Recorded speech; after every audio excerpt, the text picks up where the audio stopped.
আছি। আজকে আমি একটা রেসিপি বানাচ্ছি, আপনারা প্রথম থেকে পুরো শেষ পর্যন্ত দেখুন।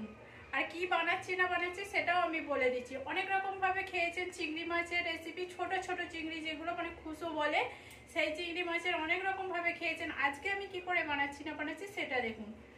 আর আমি কি করব না করব আর কি দিচ্ছি না দিচ্ছি, খেতেও খুব সুন্দর টেস্টি। এটা রুটি ভাতের সঙ্গে যেরকম ভাবে খাবেন খুব সুন্দর লাগবে খেতে। এখানে আমি তেল দিয়ে দিয়েছি কড়াতে, তেলটা আমার গরম হয়ে গেছে। এবার আমি পেঁয়াজ দিয়ে দিচ্ছি। এখানে আমি পেঁয়াজগুলো কেটেছিলাম, এখানে দুটো পেঁয়াজ কেটেছি, বড় সাইজের পেঁয়াজ।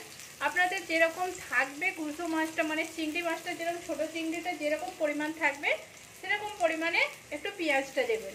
কারণ না পেঁয়াজটা না দিলে খুব খারাপ লাগবে, মানে খেতে খুব একটা ভালো লাগবে না। একটু পেঁয়াজটা বেশি থাকলে খেতে খুব সুন্দর লাগবে।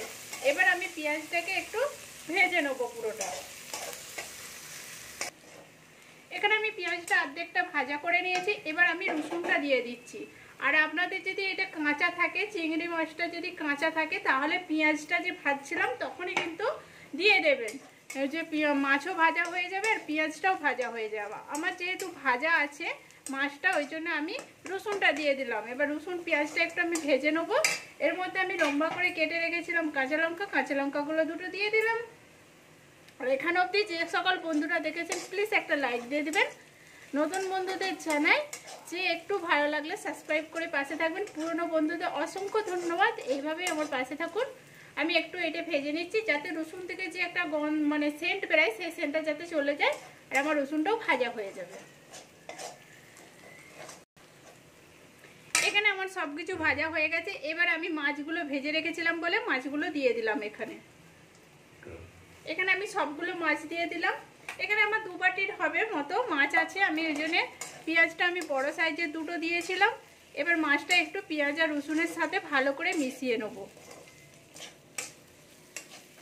এখানে আমি মাছটা এর সাথে নেড়ে নিয়েছি পেঁয়াজ রসুনের সাথে। এবার আমি কিছুটা মশলা দিয়ে দিচ্ছি।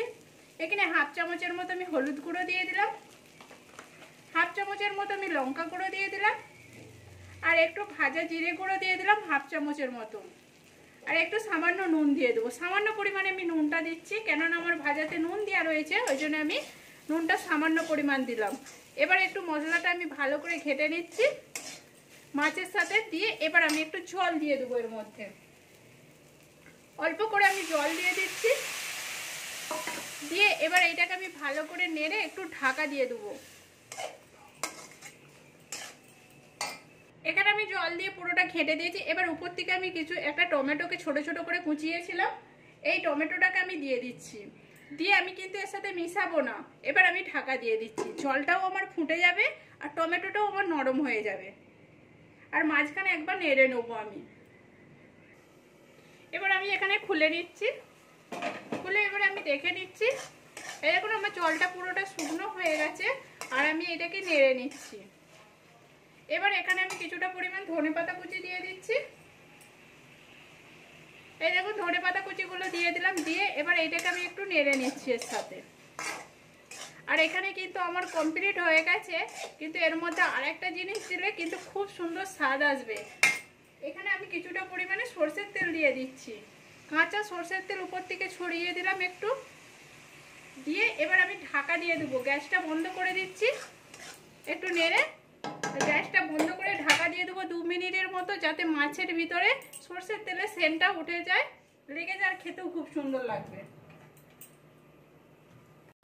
এখানে আমার 2 মিনিটের মতো হয়ে গেছে। এবার আমি এটা নামিয়ে নিচ্ছি। দেখুন সবজিটা কত সুন্দর হয়েছে চিংড়ি মাছের। এবার এটাকে আমি প্লেটে তুলে নিচ্ছি। এই দেখুন টমেটোগুলোও কি সুন্দর রয়েছে, মানে পুরো ঘাটা ঘাটা হয় না। এই দেখুন টমেটোগুলো গোটা গোটা রয়েছে একটু, আর নরম হয়ে গেছে কিন্তু, আর খেতেও খুব সুন্দর লাগে। প্লিজ আপনারা এরকম করে বাড়িতে বানিয়ে দেখবেন, আর কেমন হয়েছে সেটাও কমেন্ট করে বলবেন। ভালো লাগলে একটা লাইক করে, শেয়ার করে, সাবস্ক্রাইব করে পাশে থাকবেন। এই দেখুন।